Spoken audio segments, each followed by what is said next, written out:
Michael Harris believed his marriage was unshakable. For years, he and Emily had been each other's safe haven, their lives interwoven with routines that felt comforting. Morning coffee at the same wooden kitchen table, evening walks with their golden retriever Max, lazy Sundays spent curled under a blanket watching old movies. To outsiders, they looked like the couple who had it figured out. But small shifts had begun to creep in, like cracks in the foundation of a house no one noticed until it was too late. Emily had started spending more time on her phone, her thumbs dancing across the screen late at night. She laughed at texts Michael never got to see, and when he asked who it was, she'd casually respond, "Just a friend." But the phone would always end up face down on the table. Michael tried to ignore the unease building inside him. He told himself he was imagining things, that he was being insecure. But the distance between them kept growing. She started staying out longer, her explanations vague, her excuses rehearsed. One Saturday morning, as sunlight spilled through the blinds and the smell of freshly brewed coffee filled the air, Michael finally asked the question he'd been avoiding. "Emily," he began carefully, his voice low but firm, "who have you been spending so much time with lately?" Her eyes flicked up from her phone. She didn't look guilty. If anything, she looked bored. "Daniel," she said simply. Michael froze. The name was a punch to the gut. Daniel, her ex, the man who had broken her heart long before Michael had ever entered the picture. The man whose shadow he thought she had long since left behind. "You're joking," Michael said, his voice strained. Emily shrugged. "No, I'm not. We reconnected a while back. We hang out sometimes. It's harmless." Michael's chest tightened. "Harmless? You're spending weekends with your ex. How is that harmless, Emily?" She set her phone down and leaned back in her chair, her expression cool, almost defiant. "Because you should trust me. And if you don't trust me hanging out with my ex every weekend, maybe we should divorce." The word divorce echoed in the air like a gunshot. Michael felt his throat tighten, his breath caught somewhere between disbelief and devastation. All at once, the marriage he thought was built on love felt like it was balancing on a knife's edge.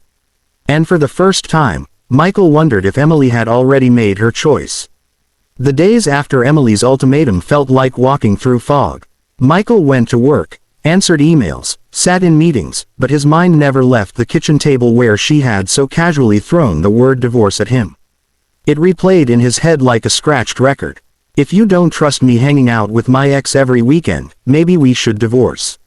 Her words weren't just sharp, they were telling. They didn't sound like someone defending innocence. They sounded like someone daring him to challenge what she already intended to do. At first, Michael tried to reason with her. He asked her to limit her time with Daniel. He suggested counseling. He even asked if he could meet Daniel, maybe put his own worries to rest. Each time, Emily brushed him off with irritation. "Why do you always have to make this a big deal?" She snapped one night while pulling on a jacket. "It's just Daniel. We're friends. If you can't handle that, then maybe you're not the man I thought you were." The door slammed behind her before Michael could answer.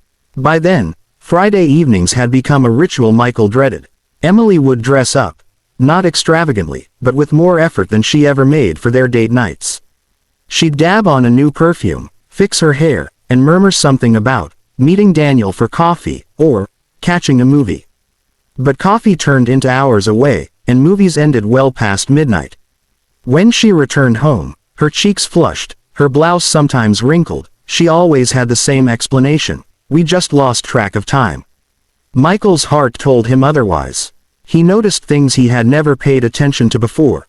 Her phone lighting up in the middle of the night, her smile when she read a text, the way she angled the screen away from him. He even noticed her silences, the pauses where he knew words were being chosen carefully, lies being stitched together. The distance between them grew unbearable. Meals were eaten in silence, and their once easy laughter was gone. Max, their golden retriever, had become Michael's only source of comfort, sensing his sadness and curling up beside him each night. One evening, Michael confided in his best friend, David. They sat in the backyard, beers in hand, the summer air heavy with tension. "She spends every weekend with him," Michael muttered, staring into the amber liquid. "And she says if I don't trust her, we should divorce." David leaned back, frowning. "Man, No woman says that unless she's already halfway out the door. If I were you, I'd find out the truth. Don't let her gaslight you. The word truth stuck in Michael's mind long after David left. By the following Saturday, he knew what he had to do.